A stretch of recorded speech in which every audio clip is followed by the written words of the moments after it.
Olá, sejam todos muito bem-vindos ao canal. Meu nome é Matheus Marins e o intuito desse canal, da criação desse ambiente aqui, é de comunicar para vocês as possibilidades de narrativas do ser humano, as possibilidades humanas, as possibilidades de ações humanas, trazendo mensagens e reflexões que podem ajudar tanto vocês quanto a mim nas mais variadas circunstâncias da vida. Antes de eu falar um pouco mais sobre o propósito desse canal, eu acho muito relevante também falar sobre quem é o seu interlocutor. E se não, né, por que vocês estão aqui? Vocês não sabem nem com quem vocês estão falando. Então, já falei meu nome, eu tenho 25 anos, sou carioca, moro no Rio de Janeiro também. E eu sou católico, né? Eu fui seminarista, fui religioso por 2 anos. Iniciei graduações em filosofia e nutrição e não concluí. Isto em vez de começar minha graduação na faculdade de medicina. E o que me motivou? Né? O que me motivou? Tanto a criação desse canal quanto a graduação em medicina. Desde pequeno, eu sempre tive muito interesse por entender como que o ser humano funciona e o que motiva o ser humano, por que o ser humano ele é do jeito que é. E sempre tive interesse também, me compadeci muito do sofrimento humano. Por ser criado num ambiente religioso, né? Eu sempre me sensibilizei muito com as dores humanas e tive interesse em resolver essas dores. Então esse foi o motivo, um dos motivos que me levou para o seminário, por entender que ali era um ambiente onde eu aprenderia a cuidar não apenas daquilo que é o mais importante, mas também aprender a entregar para as pessoas o que é mais importante e o que vai de fato dar sentido para a vida delas. Eu morei no Rio Grande do Sul, como vocês podem perceber, o chimarrão. Então eu entrei para o seminário procurando isso, procurando amar a Deus e procurando entender como o mundo funciona, como o ser humano funciona na dimensão material e espiritual, mas claro, no seminário foi focado muito mais na dimensão espiritual, e aprender a resolver os problemas da psique e dos problemas da alma, né? Então fica evidente que na medicina eu já vou andar para o rumo da saúde mental. Mas também o que me motivou, por exemplo, antes da medicina eu fiz nutrição, né? Também sempre tive interesse em entender o componente material da vida, do mundo, do ser humano. Então eu tenho muito interesse em entender biologicamente também como as coisas funcionam. A parte material eu também sou fascinado, eu não teria como não ser. Então isso me motivou a ir para a medicina. Por quê? Porque eu falei, cara, o ser humano ele é integral, ele é corpo e alma. E uma coisa não funciona sem a outra, via de regra. Então eu queria ir para trabalhar com saúde mental, mas na nutrição eu vi que dava para trabalhar assim, mas eu ficaria limitado. Porque se eu percebesse, por exemplo, que o meu paciente ele precisasse de um fármaco, eu não poderia receitá-lo, eu teria que encaminhá-lo para o médico. E aí eu teria que deixar uma pessoa que está sob meus cuidados na mão de outro profissional que eu não conheço, que eu não tenho nenhum tipo de relação, e acreditar que ele vai ter o mesmo carinho, a mesma preocupação que eu tenho. Então, procurando resolver esse problema, eu larguei a faculdade de nutrição e resolvi entrar na faculdade de medicina para eu poder ter o máximo de controle possível sobre as pessoas que estão sob minha tutela, sob meu cuidado dentro do consultório, né? Isso foi o que mais me motivou a entrar na medicina, a estudar nutrição, a estudar filosofia, entender o mundo, entender o ser humano e como entregar para uma pessoa doente a esperança, a alegria, a vida novamente, né? Então, entendendo como eu penso, entendendo o que eu acredito, os meus valores, vocês já podem intuir para onde que esse canal vai ser direcionado, né? Eu vou pegar obras artísticas muito focadas na literatura e no cinema, que são as mídias que eu mais consumo, que eu mais tenho apreço, carinho e prazer de consumir obras de arte, para trazer aqui reflexões acerca do ser humano. E através dessas obras artísticas poder pegar símbolos ou fazer intuições que levem vocês, e eu também, claro, a posso dizer? A atitudes, a pensamentos, a mensagens que possam nos fazer olhar o mundo de uma forma diferente, que possam fazer nós olharmos para a nossa própria história ou para aquilo que nos cerca de modo diferente. Então, sejam muito bem-vindos. Eu espero que vocês gostem de estar aqui, eu espero que vocês gostem das mensagens. E vamos começar com a primeira obra, que é uma animação japonesa do Estúdio Ghibli. Eu adoro as animações do Estúdio Ghibli, gosto dos traçados, eu gosto de como que ele ambientaliza as coisas, eu acho os desenhos muito bonitos. E sempre que eu paro para assistir o filme do Estúdio Ghibli, eu fico muito emocionado pela beleza da animação. Aquilo ali me encanta, é quase que uma sessão de terapia assistir um filme do Estúdio Ghibli. Isso é muito real. E o primeiro que eu quero trazer aqui é Túmulo dos Vagalumes, né? Para quem nunca assistiu, eu recomendo. Fica óbvio que tudo que eu vou falar aqui vai estar recheado de spoilers. Então, se você é o tipo de pessoa que não gosta de spoiler, pausa o vídeo agora, vai assistir o filme, a série, vai ler o livro e depois você volta. Eu nunca me importei muito com spoilers. Pra mim não tira peso nenhum da obra. Consigo me emocionar do mesmo jeito. Isso já aconteceu várias vezes, então eu sou o tipo de pessoa que não me importa com spoiler. Túmulo dos Vagalumes, como eu já falei, uma animação japonesa, ambientada na Segunda Guerra Mundial, e ela vai retratar a trajetória de duas crianças, o Setsuko e o Seita. Qual que é o cenário? Nós começamos o filme já sabendo que os personagens estão mortos, né? O próprio filme dá um spoiler. E você vai acompanhar o irmão mais velho, o Setsuko, que ele está numa estação de trem e ele vai morrer, aparentemente ele morre de fome.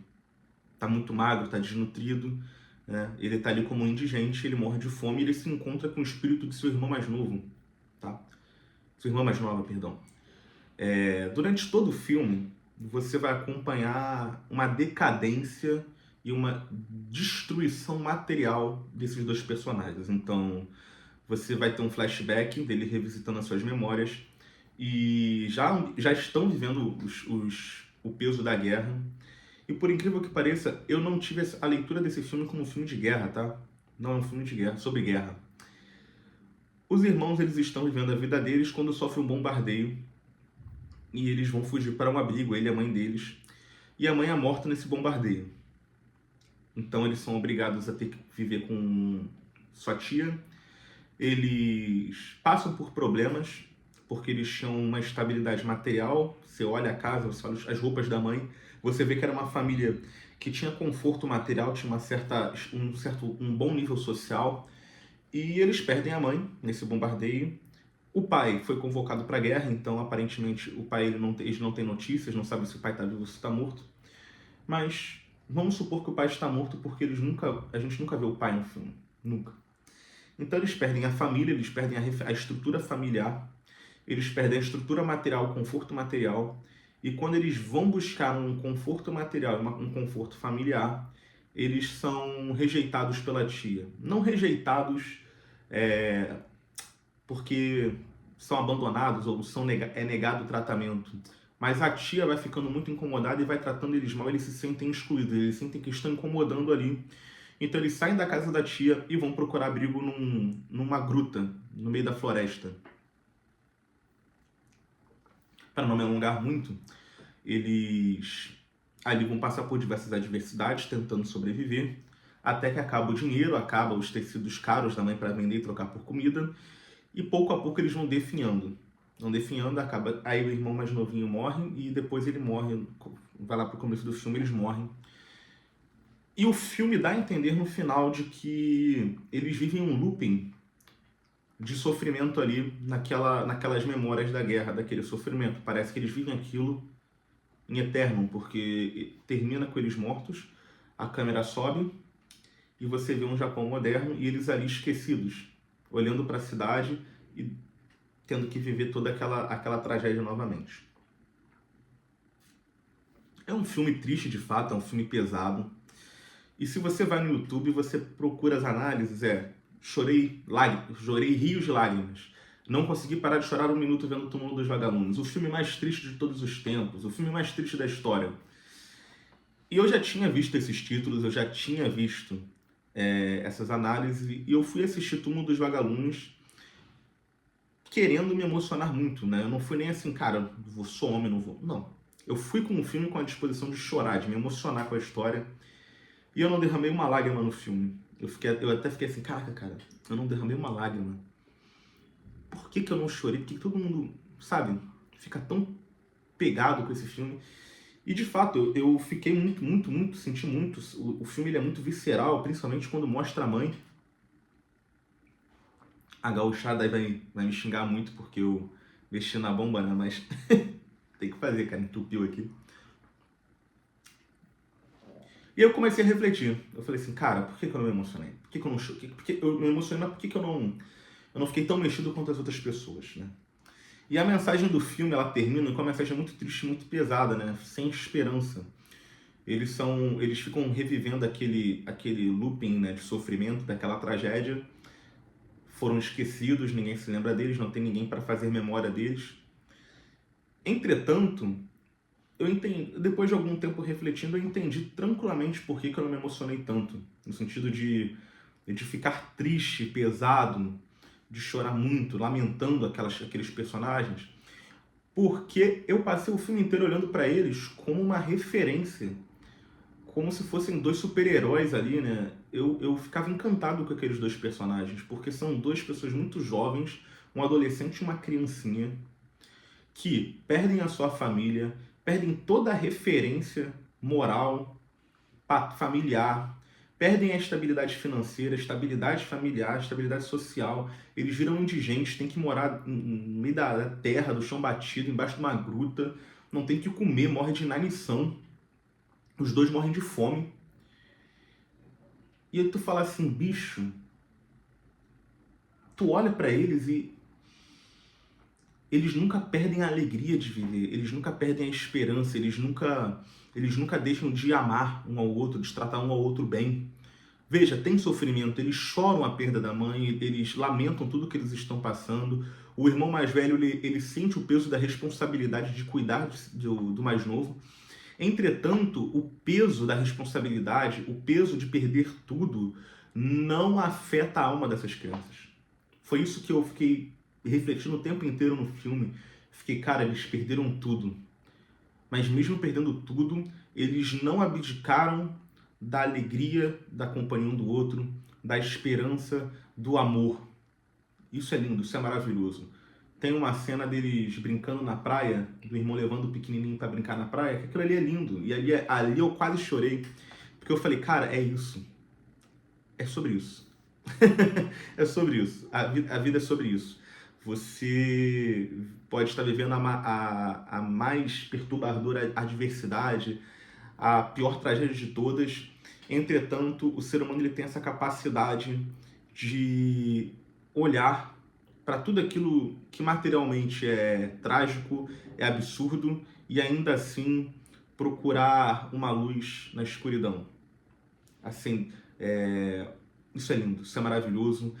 Eu assisti Túmulo dos Vagalumes com esse olhar cristão, com esse olhar esperançoso. Então, quando termina o filme, eu falei assim, cara, essas crianças, elas não foram esquecidas. Elas nunca foram esquecidas em momento algum.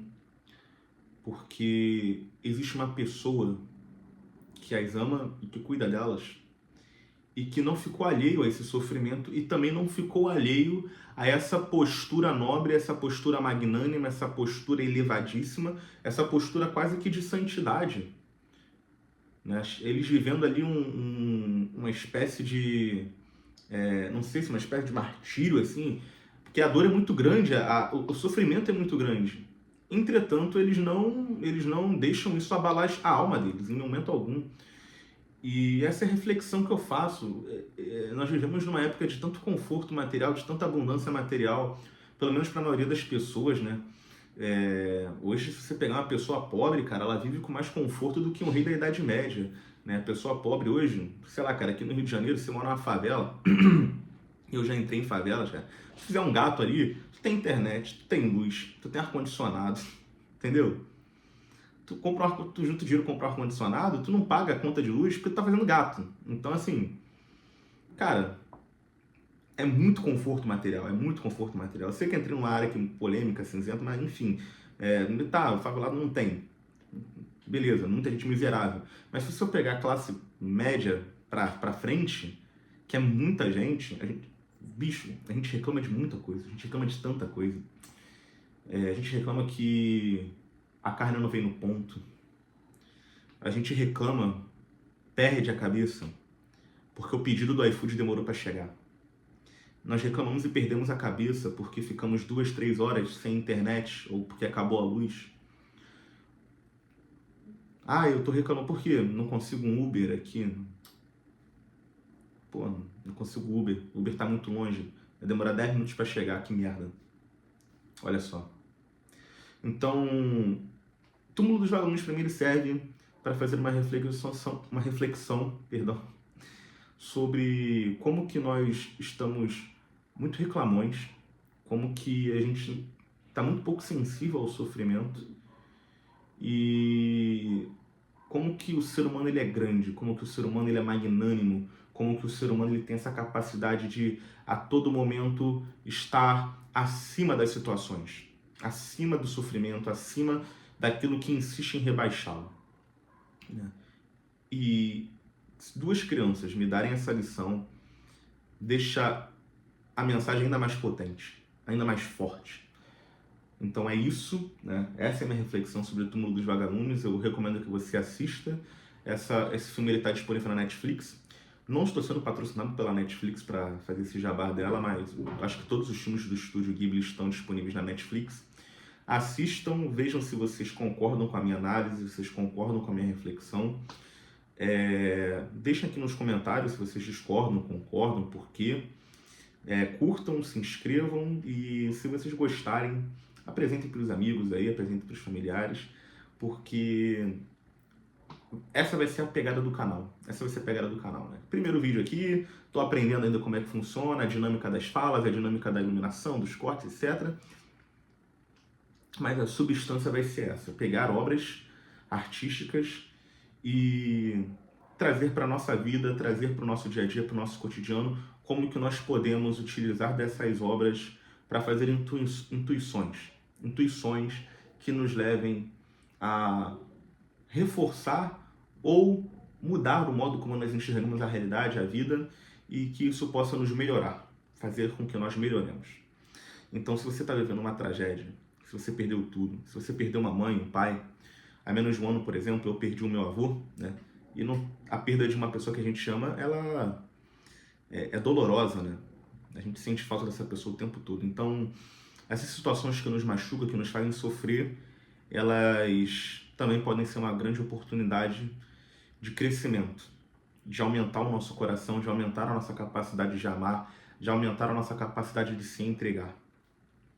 Tá bom? Então, se inscrevam, curtem, comentem, compartilhem aí. Sejam muito bem-vindos e até o próximo vídeo. Um abraço a todos, fiquem com Deus.